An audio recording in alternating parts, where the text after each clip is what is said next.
अच्छे कार्यों में जो जितनों को दुखी कर सके उतने दुखी हो जाए तो भी तू महान बन सकता है।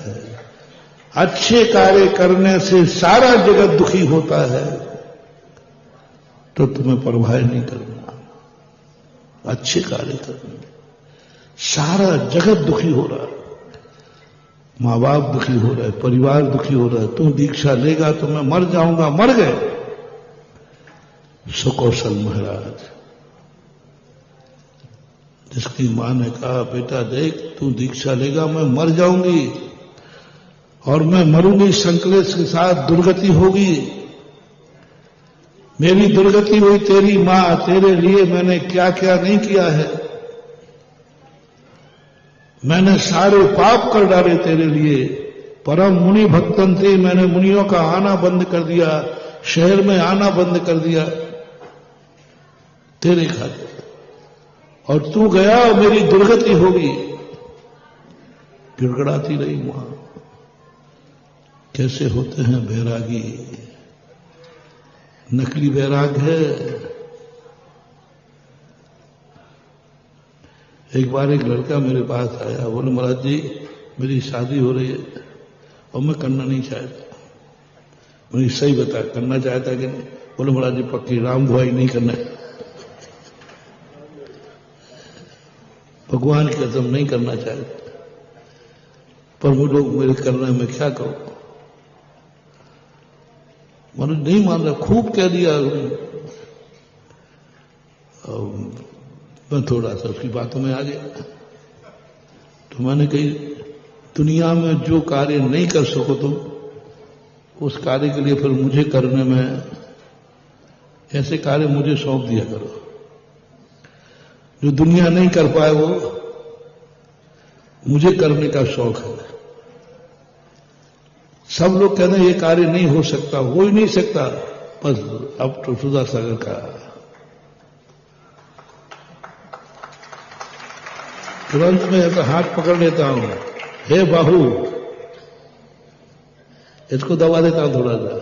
बाहु कहते हैं आ जाओ मैदान में। उसने बहुत इतने अच्छे ढंग से कहा महाराज जी नहीं करना चाहता हूं, मैं कह रहा हूं पक्का है।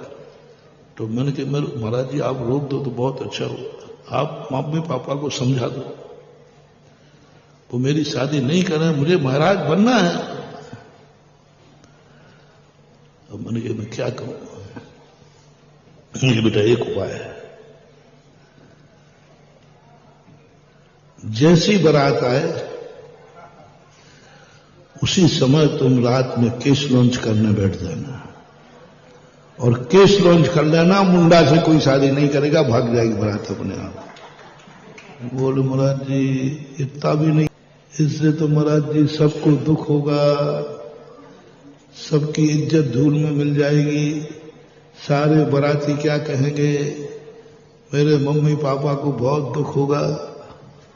मैंने कि जा, जो मम्मी पापा का अच्छे कार्य करने पर किसी की दुख की तरफ देखेगा, वह व्यक्ति कभी अच्छा कार्य कर ही नहीं सकता।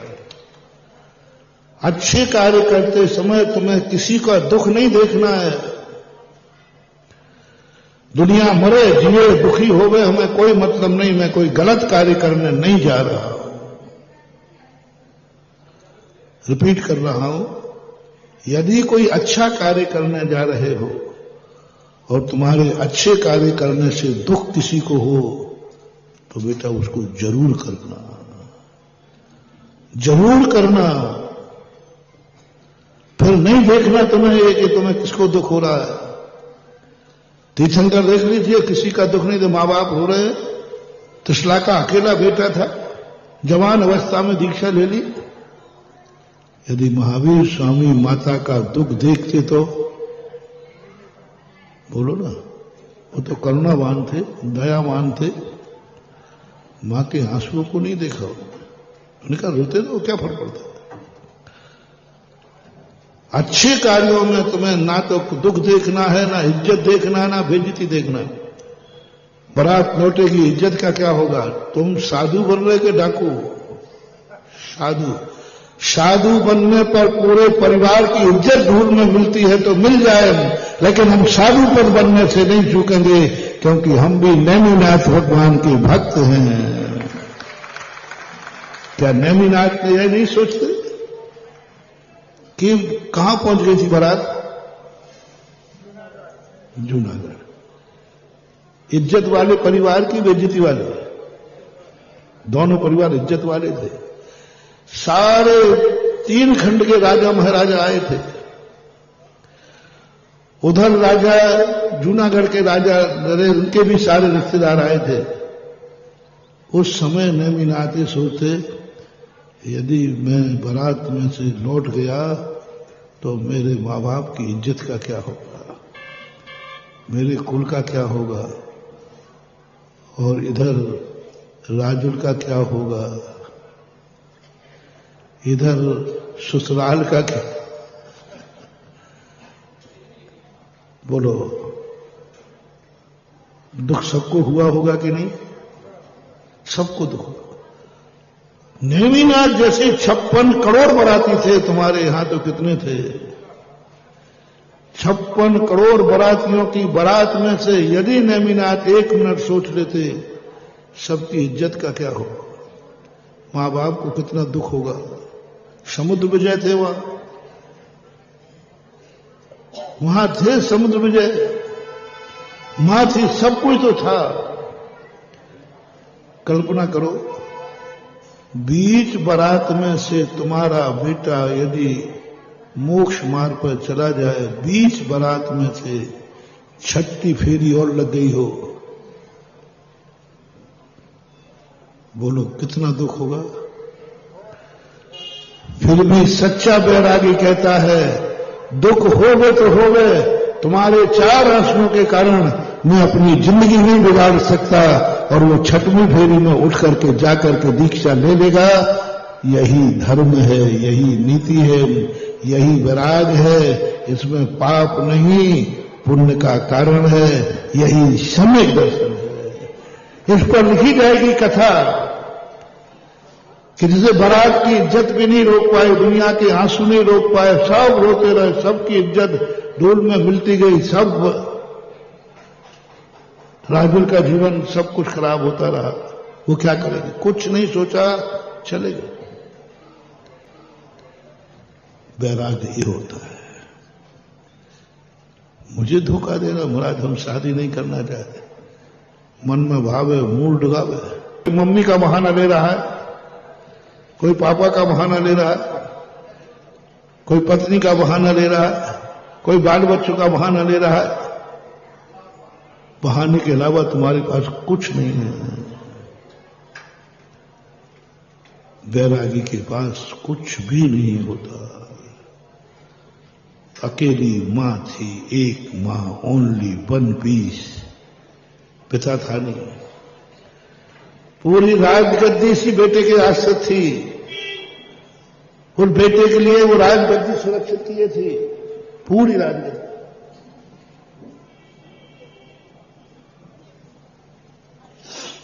बेटे के खातिर पति को खोया है, और बेटे के लिए वो राज्य की रक्षा कर रही है।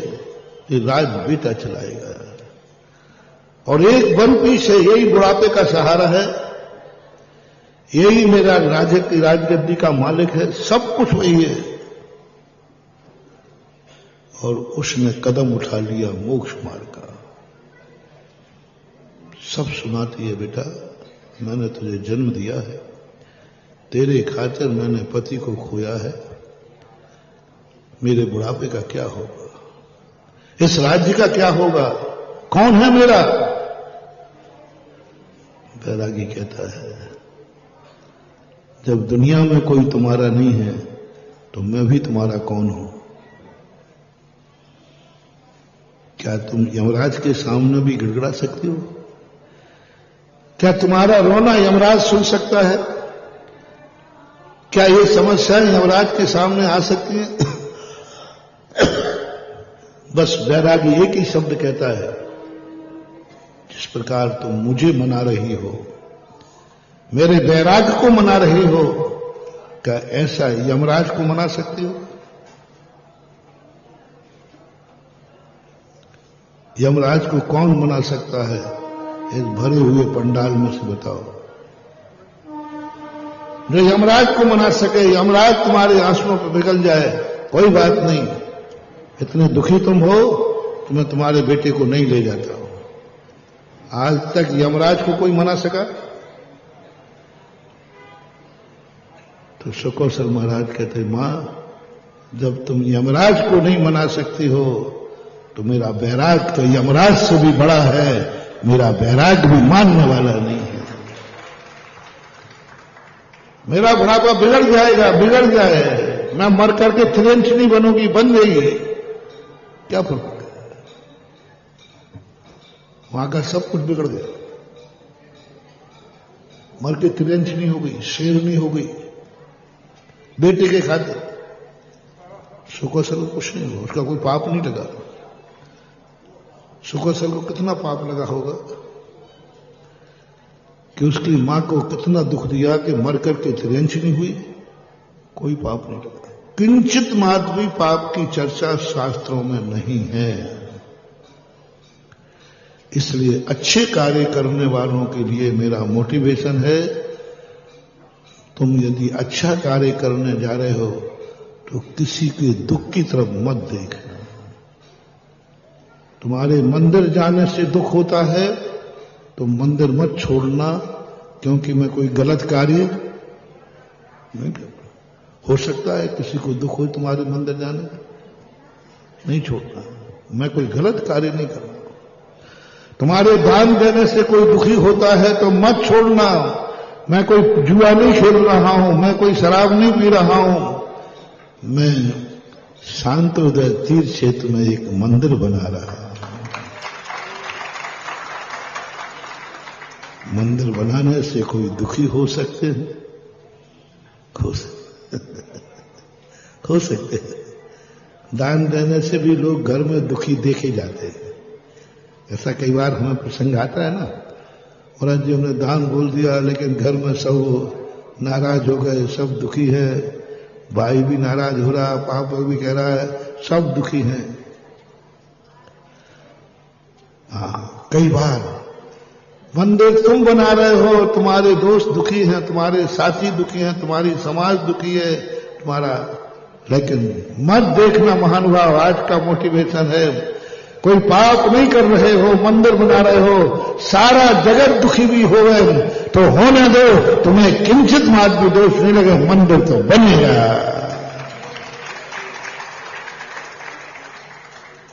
हाँ,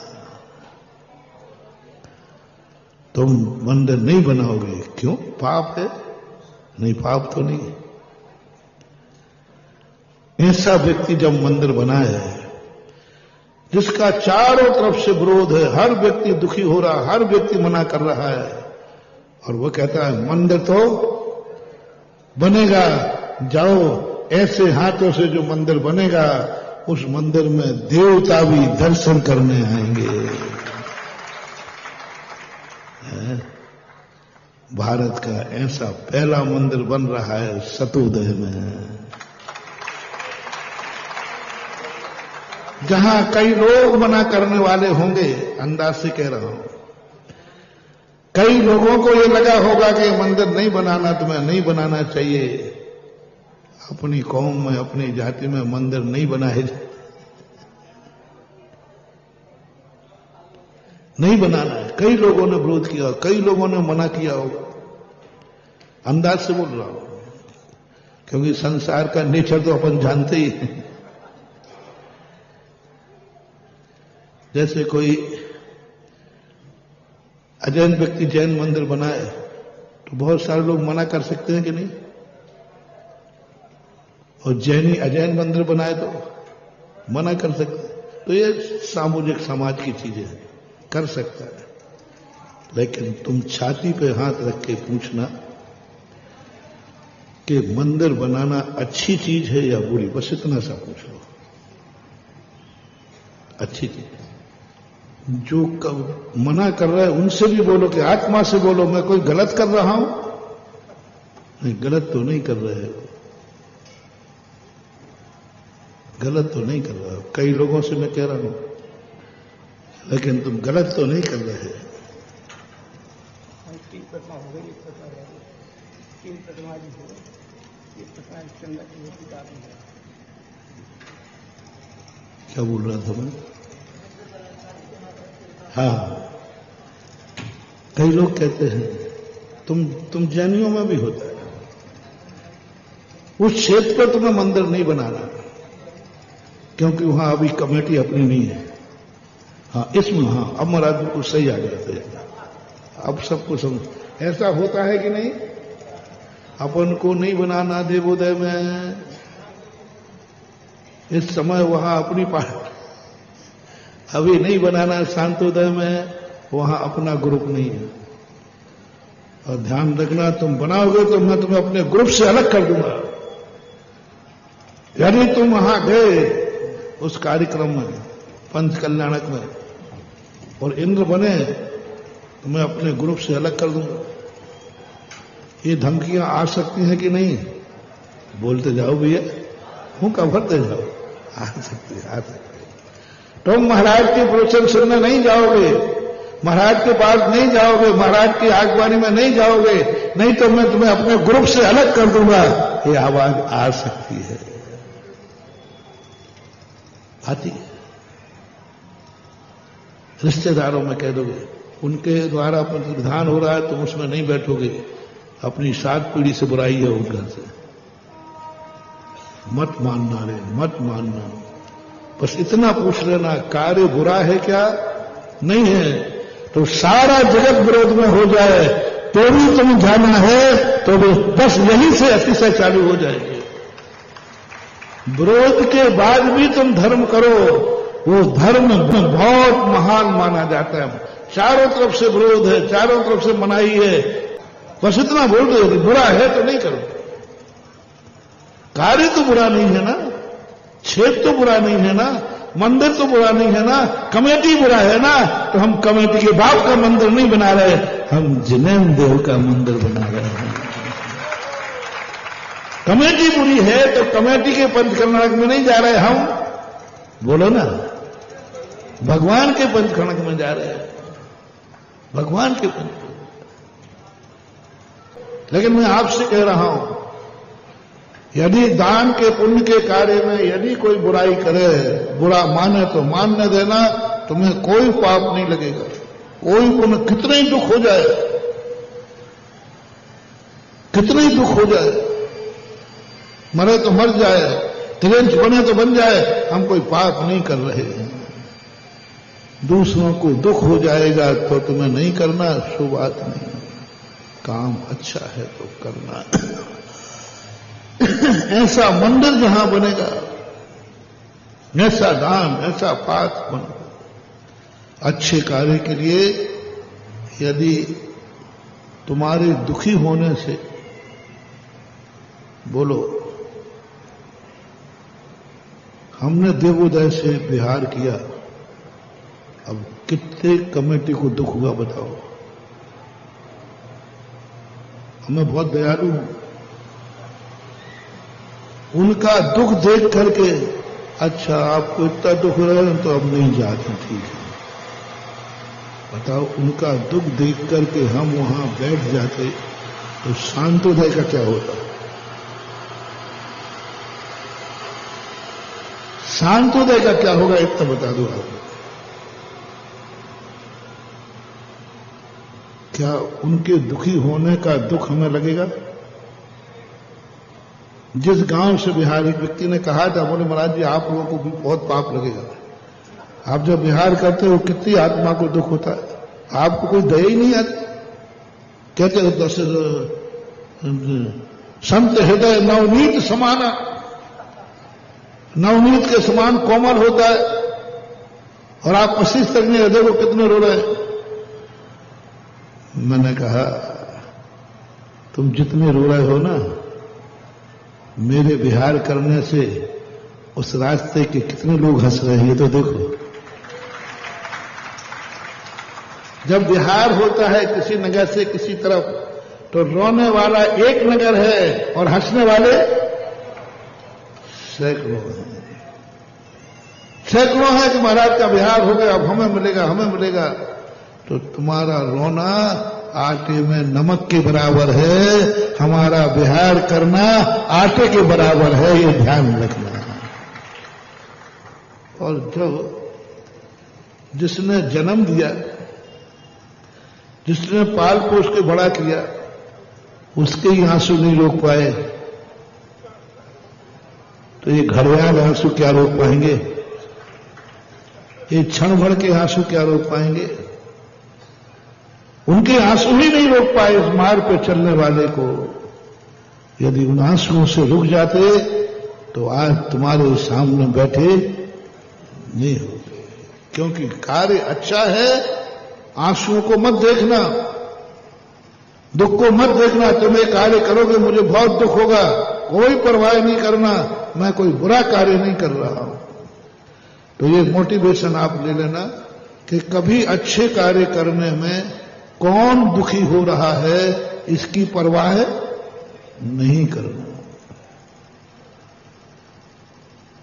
सुकौशल का मैंने उदाहरण दे दिया, उन्होंने मां का दुख नहीं देखा, चल पड़े, मोक्ष हो गया, केवल ज्ञान हो गया, उनको किंचित मात्र भी दोष नहीं लगा।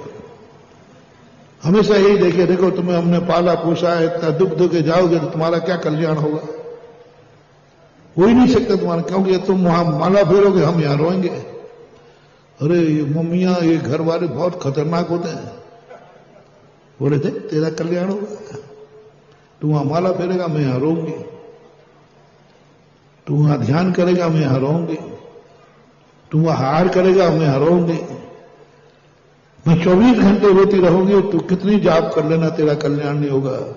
ये धमकियों में मत आना। सारा जगत रोता रह जाए तो भी तेरी सामयिक में कोई फर्क पड़ने वाला नहीं, क्योंकि धर्मात्मा पर बद्दुआ का प्रभाव नहीं पड़ता है। धर्मात्मा पर बद्दुआ का प्रभाव नहीं पड़ता। नील बसन पर रंग उछलना क्या? ध्यान रखना जी, नील बसन पर रंग उछलना क्या? साधु का रंग नीला कहा है, सज्जन का, पुरुष का रंग नीला कहा है। साधु परमेश्वरी का रंग नीला है और तुम साधु बनने जा रहे हो। बहुत बड़ी चीज है। साधु का कलर कौन सा है? 5 रंगों में नीला कलर है, और तुम साधु बनने जा रहे हो और सारे लोग दुखी हो रहे हैं। कुछ नहीं, घबराना नहीं। नील बसन पर, नीले कपड़े पर कोई भी रंग चढ़ता ही, नीले कपड़ा ले लेना, उस पर कोई रंग डालना, लाल पीला कीला, कोई रंग नहीं चढ़ता। इसलिए धर्म का कार्य नील बसन के समान पहन लेना, कोई भी बद्दुआ तुम्हें नहीं लगेगी, क्योंकि तुम अच्छा कार्य करने जा रहे हो, श्रेष्ठ कार्य करने जा रहे हो। और उसके बाद मंदिर बने, शांतोदय का मंदिर बन रहा है। पहला अतिशय संसार का सबसे बड़ा अतिशय है, किसी क्षेत्र का मूल लायक मंदिर एक पवित्र आत्मा की भावना से बनेगा, जो उसकी स्वयं की भावना है। अकेली भावना तुम बनाओगे तो तुम्हारे साथ जाति है, तुम्हारे साथ परिवार है, रिश्तेदार है, सब कुछ है। लेकिन कभी कभी धर्म कार्य होता है, उसके साथ वो स्वयं अकेला होता है। नेमिनाथ के साथ कौन था? नेमिनाथ ने जैसे ही रथ मोड़ा, वैराग की तरफ गया, तो अकेले थे कि कोई साथ था? बोलो, नेमिनाथ का किसने साथ दिया? एक व्यक्ति ने साथ नहीं दिया। 56 करोड़ थे यदुवंशी, 56 करोड़ रिश्तेदार, 56 करोड़ में से एक भी समर्थक में नहीं था। सब कह रहे थे नेमिनाथ गलत कर रहे। पूरे बरातियों ने कहा गलत, नेमिनाथ गलत, नेमिनाथ गलत, दोनों पक्षों ने कहा। जूनागढ़ में भी यही, नेमिनाथ गलत, ये ठीक नहीं किया। बीच बारात में आने का यही लिए जन्म दिया था। समुद्र विजय कह रहा बेटा मैंने इसलिए जन्म दिया था कि मेरी इज्जत धूल में मिला दे। अब मैं क्या मुंह दिखाऊं दुनिया को, इन सारे बारातियों को क्या दिखाऊं। क्या अश्लील शब्द बोले हैं समुद्र विजय ने। बेटा ये नीति है, तीर्थंकर है तू, पूछ स्वधर्मेंद्र से। स्वधर्मेंद्र आ गए, बोले बताओ नेमिनाथ को क्या ये ठीक कर रहे, क्या यही दिन मैंने तेरा जन्म दिया था इसलिए पाला था कि मेरी इज्जत तो समाप्त कर देगा। क्या शब्दों की बौछार हुई है। पूरे विपक्ष में 56 करोड़ और पक्ष में अकेला नेमिनाथ खड़ा है। बस ओनली वन पीस नेमी के नाम के और कोई नहीं था, अकेला मात बहरा की तरफ अकेला व्यक्ति कह रहा है कि मैंने अच्छा किया है। स्वयं कह रहा है कि अच्छा है, सब कह रहा है बुरा किया। नेमिनाथ अब इतने लोगों को दुख देने का पाप नेमिनाथ को लगना चाहिए, नहीं लगा है, क्योंकि उसने गलत कार्य नहीं किया, उसने अच्छा किया। हर तीर्थंकर के जीवन में घटित होता है। इसलिए आज का मोटिवेशन ले लेना कि अच्छे कार्य में कोई दुखी हो गए तो उसकी परवाह तुम्हें नहीं करना है, क्योंकि कार्य अच्छा है। तुम अकेले भी बचो तो दम पे कर लेना, तुम्हारा बेड़ा पार हो जाएगा। और बल्कि दीक्षाएं सबने ली, सबकी दीक्षाओं में किसकी दीक्षा ज्यादा जगत में प्रसिद्ध हुई? क्यों? आदिनाथ ने दीक्षा नहीं ली थी? क्योंकि उसमें सबके विरोध के बाद ली है, इसलिए जगत उसी दीक्षा को आज याद करता है। मैंने और किसी तीर्थंकर की बारात नहीं देखी, नेमिनाथ की बारात निकालते हैं। अशोकनगर में हर साल निकलती थी बारात, कई बार, सब जगह बहुत सारे। नेमिनाथ की बारात क्यों निकालते हैं? बोले महाराज मजा तो उसी में सबको दुख दे करके और अपने अच्छे मार्ग पर निकल जाओ, उसका मजा कुछ अलग ही है। सब लोगों में इतना दुख नहीं हुआ। इसलिए तुम कभी विरोध में, चारों तरफ के विरोध में यदि कोई अच्छा कार्य करो, जाओ तुम्हारा अच्छा कार्य देवताओं के द्वारा भी प्रशंसनीय होगा। और तुरंत लोकांतिक देव आके कहते हैं धन्य है नेमी कुमार, इन सबकी चिंता मत करो, हम ब्रह्म ऋषि लोग आपके इस मत का समर्थन करते हैं। जिनका जगत में कोई समर्थन नहीं करता, उनके लोकांतिक देव समर्थन करते हैं। लोकांतिक देव कभी किसी कार्य में नहीं आते। महज सारा जगत विरोध कर रहा हो, उस समय लोकांतिक देव आकर के नेमिनाथ के पक्ष में खड़े होकर कहते हैं धन्य है युवराज, यही करने योग्य था जो आप कर रहे हो, समर्थन मिल गया।